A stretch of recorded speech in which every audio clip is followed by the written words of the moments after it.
Hello there, ladies and gentlemen. This is the Big Man Boisters coming to you with some Masters League Magnificence right out of Metalopolis. Down here in the south position, we have Ineffable spawning in as the red Protoss, and up here in the left position, we have his enemy Polylol spawning in as the blue Zerg. As this game starts off, they're both calling out in their manner, just doing what really has to be done. And neither of them are going for anything especially amazing. I do have to apologize to all of you guys for missing my game on Wednesday, I think it was. I was feeling a bit under the weather. I was not up to making a video, so I'll try to make that up to you guys tomorrow. I'll probably release another video. I'm also going to be starting to doing some more interesting casts.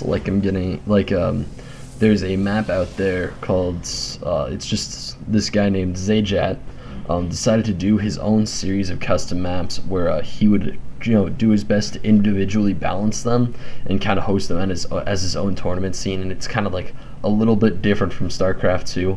Like the last time I checked up on the thread, like Ultralisks can run over Zerglings, barracks don't require supply depots, so they're kind of just like individually balanced sort of maps. I'll provide a link to the Battle.net forums for those maps in the video description if you guys want to check them out and play them yourself. They definitely look like really interesting, so I'll probably start trying to do more of that stuff in the future in a series that I will call Map Settings Monstrosities. Just gotta stick with the alliteration there, but that's basically just going to be individual, still trying to keep it onto melee game modes. I don't think I'll be doing Nexus Wars or anything like that, because honestly Nexus War games, fun to play, not fun to watch. They're painful to watch. There's not a whole lot you can comment as far as strategy goes. And also, I'd just like to say that map setting monstrosities will at absolutely no way take over this channel. I will still be mainly focusing on ladder games, as we did have Polylol go for a spawning pool right into hatchery. So pretty normal plays. Really nothing out of the ordinary coming out of either of these players. So again, it will be something that I do at most once a week. That's probably where I'll just cap it out. So at least two-thirds of this channel will still always be ladder games. Just trying to branch out a little bit, separate myself from all the other casters that are out there on YouTube. And we really have nothing. Again, this is a pretty straightforward, just straight up game. This hatchery is fast. Hatcheries are iffy on Metalopolis just because of how big this choke is and how it's basically impossible to defend with just straight up spine crawlers. You really need to be an extremely aggressive Zerg player if you want to take a fast hatchery like this one, because if you get put back onto the back leg, this is undefendable. Like a Protoss will literally just walk through this. He will either, like, if you put your spine crawlers here, he will walk around the back and snipe your mineral line. If you put your spine crawlers like here, he will just run up the ramp. This is not a good map for Zerg to go for a super fast expand. I prefer to see like 21 expands on a map like Metalopolis. However, if you're confident in the amount of pressure you're going to put on, I can definitely say that going for this sort of early expand is a good play. He's going for Ling speed too, so this is really kind of just like a speed Ling fast expand, but I don't know. We do have, it looks like a 1-gate FE actually from the Protoss player too, so this is a very risky build for the Protoss player, and I think that this build is just going to let the Zerg get away with what he was doing.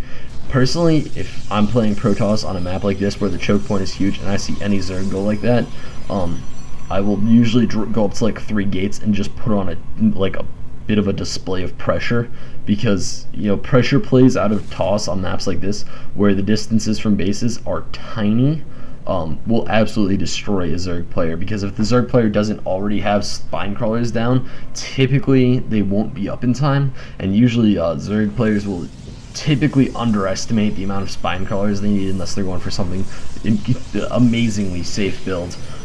Usually at around like the 6-minute mark, if you can have warp gate up, which he does, you can usually get away with a really nice timing attack and just absolutely demolishing the Zerg player and just punching him right back to where he belongs. We do have actually a lot of roaches coming out, 9 roaches along with 10 Zerglings, so it looks like we are going to see a roach timing attack with Ling reinforcements, and this is an extremely potent timing attack out of basically any Zerg player ever. These roaches can do a whole lot of damage to an enemy, especially if you back them up with speedlings. And I think that this entire game is going to basically come down to how well these force fields land. Because if these force fields do not land optimally, Protoss is going to have no way to hold this off. He does have 6 sentries, which equates up to about 9 force fields, maybe 10 he might have. So he really needs to make each of these force fields count if he wants to be in the running of winning this game. And let's see what he does. His sentry, alright, that's actually a really good force field wall right there. A roach does get psyched. The pylon goes down, so he only has 2 active gateways currently. He actually has 4 gateways in base, but actually like half of them aren't warp gates, and there they are finally transitioning to warp gates. That's a bit of a blunder. This is still a lot of roaches and Zerglings, but these force fields are so good.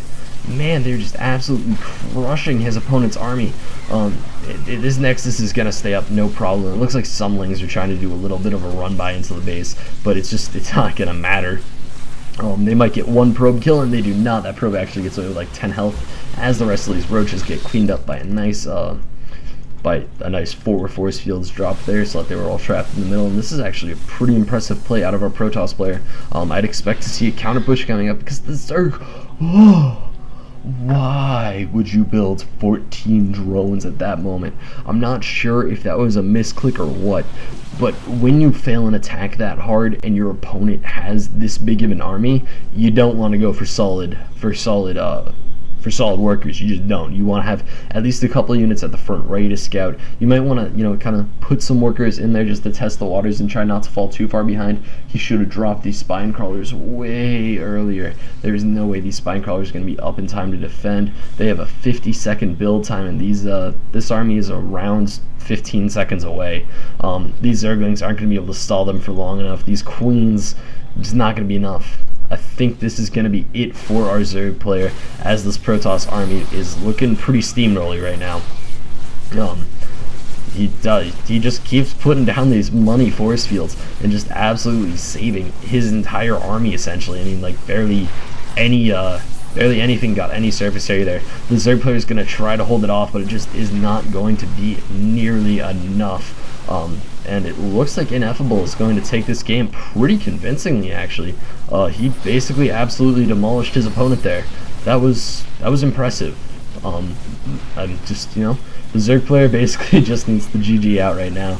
There's absolutely no way he's going to be coming back into this. I think if the Zerg player really, really wanted to have done something, he should not have built those 14 drones. Or if he had, he should have put down like 5 spine crawlers first. Because I think if like 5 spine crawlers had been there, he would have been fine. Plus, he did quite a bit of economic damage, I think, if I read that right. Yeah, he killed 6 workers. That'll get you a bit of wiggle room with how much static defense you can put down, and I really think you just need more static defense, because his third was actually up, which is something I forgot to point out. But his third was up. He could have easily turned that into a macro game if he had just dropped down spine crawlers, because I don't think the Protoss player had any way of knowing that third was up. So yeah, the Protoss player had no idea that third was up. The only real telltale was this roach that was right here. So I think that he easily could have at least continued that game going, and really even gone for the win in the end if he had just massed spine crawlers right at the front of his base. But that being said, he did a very risky timing attack that was kind of gimmicky, and really, it either wins the game for you or it loses the game for you. And the Protoss player handled it perfectly and ended up with the win. So anyway, guys, this is Boisterous signing out.